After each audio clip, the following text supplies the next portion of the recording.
Hello everyone, my name is Yuko Tomizuka. I'm a global real estate investment advisor with 30 years of experience, and I have evaluated more than 20,000 of real estate cases. Today, I'd like to speak something about the major shareholder credit prevents you from IPO, business philosophy. This is part 2, what would you do, part 2. The previous part is false, and let me remind you of the case. Felice, the president of real estate value-up company, in her youth was fascinated with the story of the skyscraper transaction in Manhattan, New York. So she got involved in the real estate agency business, worked hard, and started a company with co-owner Ben.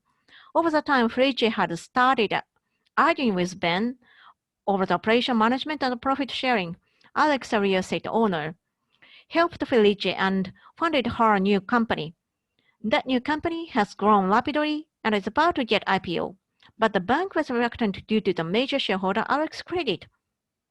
Felice asked Mr. Inamori what to do. Mr. Inamori is a legendary Japanese entrepreneur and a business leader. Inamori said, "Give the company to Alex, leave everything to him," said Mr. Inamori. The background reasons are follows. Number 1, becoming a giver, not a taker. Number 2, staying away from takers. Number 3, open up her heart and mind. Number 4, finding purified motivation. Let me explain number 3 and number 4. Number 3, open up her heart, your heart and mind. Furthermore, I wanted you, Felice, Mr. Inamori said, to be aware of the fundamental reason why you brought about the personal contact with Alex, the person you call greedy, selfish, and ruthless. As you had the same nature in your mind, you eventually found him among many personal contact. It is simply you who caused the current backlash and troubles. If you like to leave such a person and change your life completely in a different direction, you should accept less, get prepared for your next direction, and work hard with a refreshed soul and mind. Do that. I have always been telling you that the most important thing in the business management is your mindset, humanity.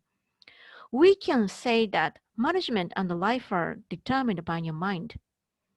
It is a mindset to decide the direction of our lives. So, if I am a person with an egoism and a strong sense of selfishness, and I am the person who thinks about me first and more important than others, I'm more important than others, I will proceed in a miserable direction. Your motivation drives your thought. Thought drives your action. Thus, all the things happening in your life are ultimately derived from your mindset. And therefore, developing your mindset is very, very important. Finding purified motivation. Both Felice and I are women and work in the real estate industry as management. However, when I read this article, I think that there's a big difference between us. That is motivation. Felice got fascinated with real estate when she listened to the development story of the skyscraper in Manhattan, New York. She is very much ambitious entrepreneur in that sense. I personally feel that many real estate players, owners are very much ambitious people. Those who feel a sort of ecstasy when they got involved huge deals have the same ambition, look like a drug, and they never get satisfied with closing only one big deal. To seek the bigger and the more prominent deal, the more money and resources will be invested toward them. They will pursue even greater satisfaction. I think that both Felice and Alex were obsessed with such ambition. This can be, of course, the driving force to find good deals. So I think ambition is necessary in a sense. However, this can be the cause of the hell of gladiators. I started real estate because my father got involved in a fraud case. My father got cheated and lost half of our real estate.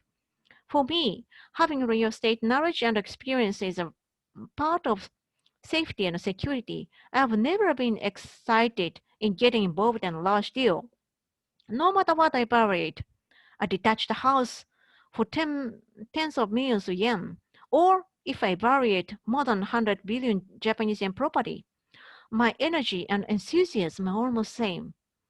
This attitude has been especially important for my client, as I can always act neutral and never get seeking my own enthusiasm as a real estate player.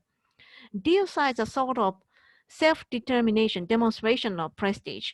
Of course, dealing with such a large property also increases commissions and consultation fees.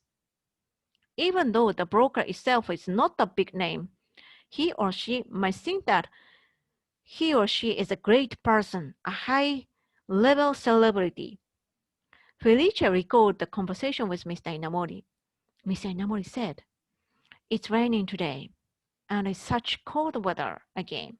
But it looks like everyone's heartwarming by drinking a cup of cheap sake with boiled potatoes and listening to my story."